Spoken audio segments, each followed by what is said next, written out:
আপনি কি সকালে হাত বা আঙ্গুল শক্ত হয়ে যায়, হাঁটু বা কনুইতে ব্যথা, ফোলা বা নড়াচড়া করতে কষ্ট হয়?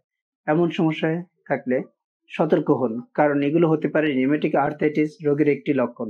আজকের এই ভিডিওতে রোগটি কি, কিভাবে এটি চিহ্নিত করা যায়, হোমিওপ্যাথি চিকিৎসার মাধ্যমে কিভাবে স্থায়ীভাবে আরোগ্য হওয়া যায় সে সম্পর্কে বলছি। আমি doctor Waliullah Khan, homeopathic physician, integrated medical limited.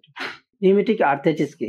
Rheumatic arthritis হচ্ছে অটোইমিউন ডিজিজ, যেখানে শরীরের রোগ প্রতিরোধ ক্ষমতা বা ব্যবস্থাটাই যেন তার জয়েন্টে কে আক্রমণ করছে।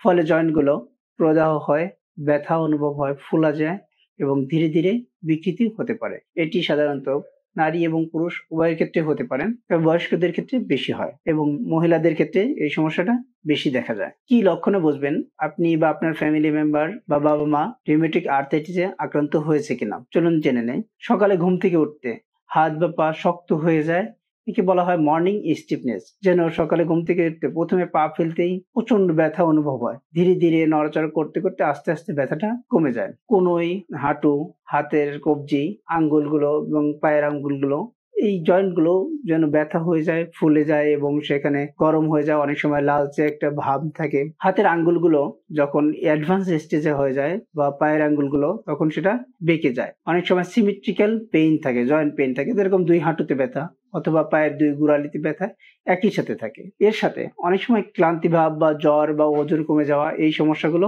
থাকতে পারে। এই ব্যথাগুলো সাধারণত রাতে, শীতকালে এবং ঠান্ডাতে বেড়ে যায় এবং জোরে চাপ দিলে বেশি হয়। গরম জায়গায় গরম থেকে এবং খোলা আবহাওয়াতে এটা অনেক সময় উপশম হয়। সঠিক রোগ নির্ণয়ের জন্য কিছু পরীক্ষা নিরীক্ষার প্রয়োজন হয়, যেরকম আরএ ফ্যাক্টর টেস্ট, এনটিসিসিপি টেস্ট, সিবিসির সাথে ইএসআর এবং সিআরপি, জয়েন্টের প্রধান মাত্রা বোঝার জন্য। আর যে জায়গাগুলোতে জয়েন্টের ক্ষয় বা জয়েন্টের ব্যথাগুলো বা বিকৃতিগুলো বোঝার জন্য অনেক সময় আমরা সেই জয়েন্টে এক্স-রে করে থাকি। সঠিক হোমিওপ্যাথি চিকিৎসার মাধ্যমে আসলে রোগের মূল কারণটা সাথে রোগীর শারীরিক এবং মানসিক অবস্থা বিবেচনা করে তার যে অর্গানে ব্যথা বা যে জয়েন্টে ব্যথা, সেই জয়েন্টগুলো, যেরকম হাতের জয়েন্ট, হাতের আঙ্গুলের ছোট ছোট জয়েন্টে হলে, তারপরে হাঁটুতে জয়েন্টে হলে এবং পায়ের গোড়ালিতে স্থান ভেদে এবং সেরকম কিছু ওষুধের উদাহরণের সাথে বুঝিয়ে বলছি। কিছু রুগী আমাদের কাছে আসেন, তারা বলেন যে সকালে ঘুম থেকে উঠতেই যেন পা ফেলতে, হাত পা ফেলতে তার শক্ত, এতটা শক্ত বা স্টিফনেস হয়ে যায় যে প্রথমে হাত পা ফেলতেই প্রচন্ড ব্যথা হয়।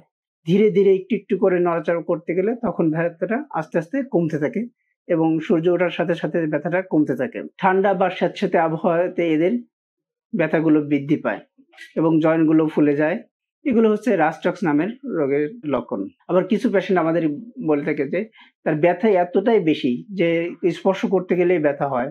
তার ব্যথার কারণে সে নড়াচড়া করতেই পারে না। সে চুপচাপ শুয়ে থাকলে বা স্থির কোথাও বসে থাকলে সে ভালো থাকে। তার ব্যথার কারণে তার পানি পিপাসাও বেশি থাকে।